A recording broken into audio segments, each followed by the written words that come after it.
Hello, my fellow YouTubers. How are you today? Okay, so today is my last day as a 21-year-old, since in 2 hours I'm going to be a 22-year-old. So, what better way to finish off being 21 than reviewing a film based around my most favorite TV show that ever lived? I guess you can tell what it is. Digimon, Digital Monsters, Digimon got the champs. Change into digital champions to save the digital world. Oh, God, I love that theme song. It's so awesome, isn't it? Okay, I want you to say hello to Dragomon and hello to Feedramon. Say hello, guys. Hello. Okay. So today I'll be reviewing the Digimon movie, the English dubbed, published by Fox Kids. Ooh, does this film have a lot of mixed feelings? Not the separate films, but rather the English dubbed film, where Fox decided to put together three separate Digimon films into one ginormous film that somehow made up a film time. Ah, either way, let's get down to business. So, plot story. Like I said, there are three films to bunch together, so there are three plots going on.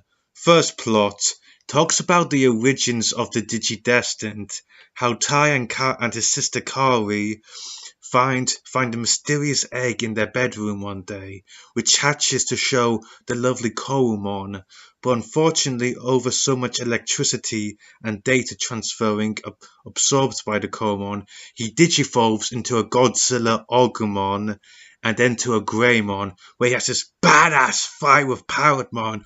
Oh god, that was so super cool. Oh, I love that fight. However, this movie was a good. This first slot was very good in my opinion, because it shows the origins of the Digidestined. Once we learn in this TV show, this is how they became Digidestined. Since every child who viewed that battle would be chosen to become the Digidestined in the main show. And I like the ending where Greymon just super sapped Parrotmon and completely vanished himself. And Tai and Kari wake up in the morning just wondering what happened to Greymon? I mean, one night he's there, next minute he's not there. And then we go into the second installment, our war game.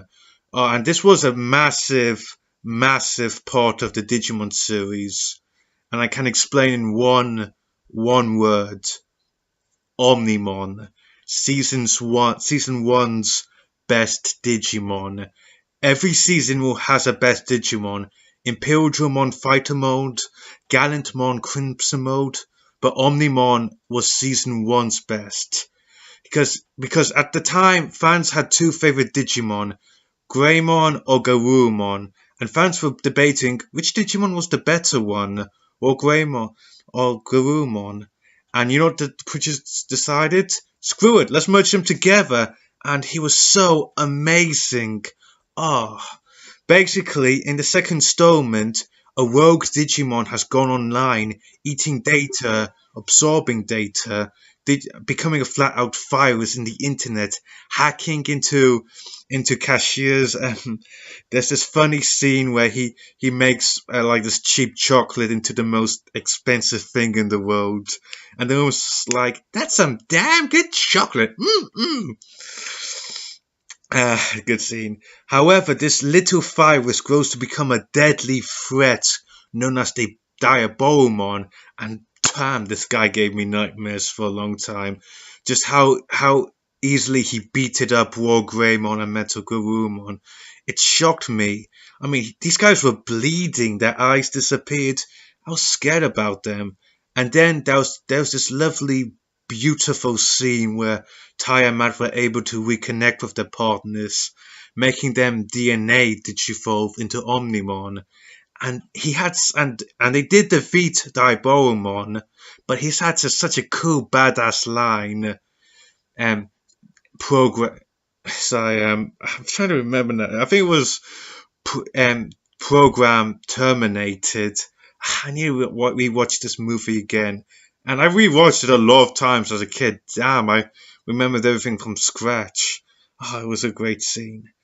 Then we get to the third installment, where we have the season 2 Digimon look after this character known as Willis, who's trying to find his lost Digimon partner named Kokomon, who's been infected by a deadly virus, digivolving into a rogue mega known as Karubimon, who's distorting time and space, making the season 2 Digimon go back into toddlers. It gets weird, but still, it is cool. Okay, what do I think? Um, the first two plots, the, the first, the first story, I loved because I mean, when I first saw this scene in season 1 episode where they were explaining why the Digimon got their the Digidestineds were picked, it kept me wondering, how did Tai and Kairi forget something like that? I mean, I would remember a giant dinosaur and pirate fighting each other, going rah, rah, rah, rah, rah. I would so remember that. And now we learned how they were coping with this baby Digimon kissing them, and it's so squiggly. It was cute, and I really loved how Kari's interaction with the Godzilla Agumon, just how destructive he could be. I keep wondering what made Agumon go Godzilla. Really, I never got that, but either way, apart from that, it was just cool seeing the Greymon and Paramon fight. And if this was how the Digidestined, this was their origin story, I would absolutely love it. I was completely all for it. The second installment was just golden. I just seeing these characters back together after beating Apocalypse, having them all work together and seeing Omnimon for the first time. I remember as a kid, he just amazed me. Just this sense of hopelessness that there was going on, because it's like Sam from Lord of the Rings. All these bad things were happening, and you just wonder, how did they get out of this? Walt Greymon and Melgarumon were the most powerful Digimon in the group at that time, and they've just been completely shattered. They were on death's door. And I just wanted to know, just so wanted to know how they could get out of this situation. And then all this hope came, this idea that there's still a chance for them to succeed. And the way they became Omnimon. I know people could criticize the writers for trying to merchandise season 2 quickly, because DNA digivolution was a main factor in season 2, but still, just seeing this was amazing, and the power Omnimon had, destroying all these Diaboromon, it just shocked me. This was a guy I fell in love with. Just the passion that came from him, just the hope of the world hanging on him. This was just a complete lovely surprise for a movie. That we could get a new Digivolution just for this movie. And it was worth it, since Omnimon gets tons of references in future shows like Tamers, Data Squad, Fusions, and also has appeared in the Tri films. And the movie Our War Game has been adapted in the PSP game, just showing how good this installment was. And Diaboromon was a proper threat. Damn, he hacked into a nuke system. Everyone could have been blown up. It was scary. But still, Omnimon made this film fantastic. You had a great hero versus a great villain. And that was exactly what we should have gotten in a Digimon film. The third installment, I feel, should not have been in it. Don't get me wrong, it was a good story, decent story, but I felt it should have been taken out and been made into a film itself, since because they were putting 3 films together, they had to cut a lot of scenes. The third installment had so much more content. Did you know that the original Digidestineds were taken to a time limbo and were aging, well, actually reverse aging and experiencing hell? It was proper dark. And I regret that they didn't have that in this film, because if they did, I think it would have been more memorable. Okay, things I didn't like about this film. Well, I think the third installment I felt could have been expanded upon more, and I feel like some Digivolutions could have been explained, like how did Davis and Willis get the golden Digi eggs? When did Anjum, Patamon, and Gotamon learn how to go Mega? Also, how exactly did Kokomon get a virus? And how did Willis learn how to make Digimon? Um, Other than that, it was okay, but there was one massive elephant I had in the room, and that was Sora. They in the showrunner, the creator of Digimon, admitted that he always planned for Matt and Sora to be an item.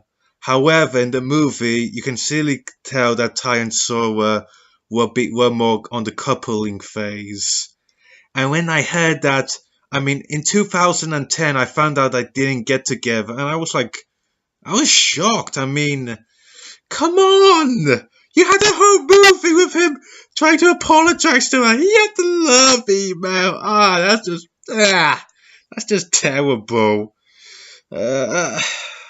We all have a ship that sinks, and that was my first ship that sunk. It hurt it for a long time. Okay, characters. Well, pretty much all the characters are doing the same shtick in their seasons, acting the same way. Izzy's being the nerd kid. Davis is being the overhyping leader. You know, pretty much everyone's doing their own thing, really, like they did in their TV shows. However, the 2 characters that really did stand out was Tai and Willis. Willis, because he's the main focus in the later 2 installments, since we learned that he created Diaboromon, and now another Digimon he has been corrupted by a virus. We see him as this kid who's running away from his past, from his problems, but it's always catching up to him, and he's trying to figure out how to deal with it. And because of the attacks by Kokomon, he's just chosen to stay alive alone. And that can be very, very harmful to a person being forced to solitude. The other character that stand out was my hero, my absolute favorite character, Tai. We see his origins, and we see what he does after the season 1. It's like the first 2 installments focus on him, really. We see how he and Agumon got closer when he was still a child, how he took Harry's whistle, was able to wake Greymon up and give him the strength he needed to beat Paramon. And just seeing him trying to get to War Greymon, telling him, dude, you can't give up. I don't know how to help you. So many people are relying on you. It's just the scene where he's reaching to War Greymon, trying to heal him. It was just so spiritual, like an angel almost. It was just really a beautiful scene. Okay, so my final thoughts on Digimon the movie. For a kid, you will like it. Like Christopher Camelot, if you're a child, you're probably going to get into it. Granted, when you get older, you see some problems, like the first installment should have been a full movie instead of just another installment. Since personally, I thought the first 2 went so well together, it felt strange of having a third one. But still, there were some good scenes like Omnimon, the first battle with Greymon, Powdermon, and just really a lot of fan service from time to time. my inklings about that Tyora never happened, but other than that, I just love Digimon. It was a and that's because of that, I'll always treasure this movie, no matter how old I get. So in my opinion, this was a good film. Show it to your kids when they're still fresh, and I hope you have a lovely day. Bye bye.